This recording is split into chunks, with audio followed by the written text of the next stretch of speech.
Good day, I am Elaine Alquist, and today on Greek TV we are doing an artist profile and featuring Mika Maheras. Mika, welcome. Thank you. We're so happy to have you with us today. Thank you. And I'd like to share with our viewers the beautiful pieces that you have done, and to talk about you and what motivates you, etc. So to begin with, when did you start to paint? Oh, let's see. It seems like a long time ago, but I started when I was 15 years old. When I first moved to America, my family and we came here. I was very homesick, and I felt very, very depressed and sad being away from my homeland, Greece. So the only way to feel close to Greece was through my paintings. So I would always sit in the little art room in my classroom and paint little boats and paint little churches and houses, until one day my teacher saw one of my paintings, which he really liked, and he entered it in an art show. And since then it all started. Since then, I just painted in a way. Mika, I really think your painting is beautiful, and I'm not just saying this for the viewers. I really believe it is. All my family comes from Greece, and I can remember as a child for the first time seeing on a tape that my father had brought back from Greece the beautiful water, blue-green water of the Mediterranean. And I look at this, and I see it, and I feel it. And so my question to you is, how did you happen to paint this? You know, what does it mean to you? Okay. Just like to me, Elaine, my love for Greece and my love of the colors of Greece, there was no way for me to express it other than my painting. So I decided to oil paint, and this is what I come up with. It's really beautiful. Does it also reflect some of the activities you did as a child? I grew up in the sea. Every summer, I spend the summer in the island of Mytilene, which my mother comes from, and I swam all day, every day. So water, to me, is very important, and you see that a lot in my paintings, a lot of landscapes of boats and waters, and that's what I love to paint. I think for a lot of us who come from Greece, or who have family who have come, as my father did and my mother's parents, the water is very important. And I was noticing this lovely map. Yes. And I've never seen a map quite like this. Could you talk about it a little bit? It's an illustration of a map of Greece, and I just decided to choose significant cities of Greece, which one is Thessaloniki and Athens, the island of Crete, and certain islands. And I chose important monuments of that city, and I collaged it, so your eye goes straight to the city and what the city is all about. And of course, the winds that we say meltemnia sometimes in the summer, and it's the winds that hug Greece, hug the waters of Greece, and you can see it as horses and sirens, and there's a little bit of mythology, I would say. Yes, I've noticed some. Could you show us some of the mythological characters, or they're made up. They're not really specific mythological characters, but there's sirens holding seashells, just flying from island to island. There are seahorses with tails, just running around Greece. So it's my version how I see Greece, of beautiful. And are the islands and the places you have highlighted, do they have special meaning for you, and what kind of meaning would that be with your family? Yes, I would say so.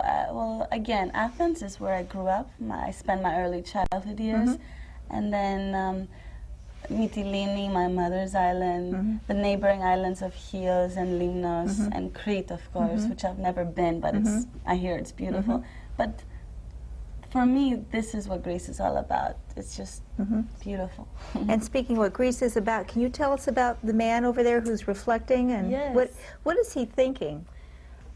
For me, I love to paint people with a lot of character in their face, and I found this man to have such an amazing life. You can see it through his eyes. He's thinking. Yes, in his eyes. You can see that. And I don't know, he's so tranquil. You can see that he had a long life, and now he's just reminiscing and looking maybe out in the ocean, or and I just love that. It represents maybe some part of me, or a big part of the Greek people that I remember living there. And, you know, did he have a good life?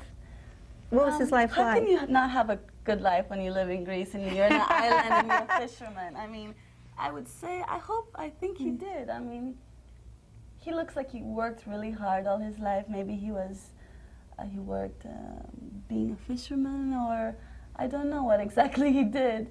But right now he's happy, he's tranquil, he's just relaxing. I think probably you and I would agree that Greek people really are special, and I know for me as a Greek American, it means a lot to me when someone will come up to me and say, oh, I spent my vacation in Greece, and the Greek people are so wonderful, and they're so good-hearted, you know, kali kardiats.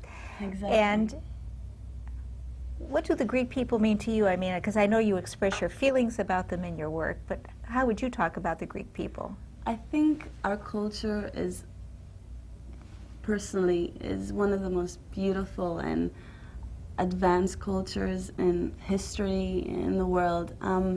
We're very warm and caring and loving people, and a lot of American tourists see that when they come to Greece on vacation. But for me, it means I'm very proud to be Greek because of everything Greece represents in history, in art, in politics, in civilization. And I'm just very proud. As you stated, I think the Greek people really are Renaissance people. They are capable, as were the ancient Greeks, of being great writers, great thinkers, and doing so many diverse kinds of things. And there's a diverse aspect to what you do that really intrigues me, and that is your work as an illustrator. Right. Could you share with us some of your pieces and how you happen to get into children's art? And it's just delightful. Would you like to definitely share with us? I love, let me see, the idea of being an illustrator for children. What an illustrator is a person that tells a story through his or her art. And children are so much fun, and they always come up with different ideas and things that you can they get in trouble. And I think through my illustrations, I'm able to capture that innocence of children and that spontaneity and fun and adventure that we all used to have one day. Yes, I'd like to hold some of these pieces up for our viewers to see. Yes. Again, I love to paint very bright and vividly, and it takes a lot of work for me to do one children's illustration. I do a lot of research of finding background of my characters. I have usually people that I love posing. My brother is a great poser. So I photograph, and then I put them together, and I come up with an illustration. So it takes a lot of time. A lot of time, but the results, I think, are great. I'm very happy. And how did you get into becoming an illustrator? I view it as somewhat different, a continuation of your fine artwork, but still very different. Illustration is a little bit more specialized. It's something that it's still art, it's still fine art, but it's a little bit more detailed, and you follow a paragraph of a book, and then you create a story, and it's a visual story. So I paint that instead of just painting my feelings, painting what I like, which is my landscapes of Greece or my portraits of Greek people. But this is following the actual story of a book. The actual story, and so you find the story first and then say, oh, I would like to illustrate this. Yes, definitely. Okay, well, I know that children, I know I as an adult find your your children's work delightful, and I'm sure that children do also. Thank you. And someday when I become a yaya, I will look forward to giving some of the books that you have illustrated to my grandchildren. Very I want to nice. thank you for being with us today. Thank you. You are a very talented young woman, and I wish you all the best, and I hope that our viewers have really, as much as I have enjoyed having you with us today. So thank you so much, and all the best in your life endeavors, because I think there will be many things that you do. You're very talented. Thank you so much. Thanks for being with us. All right.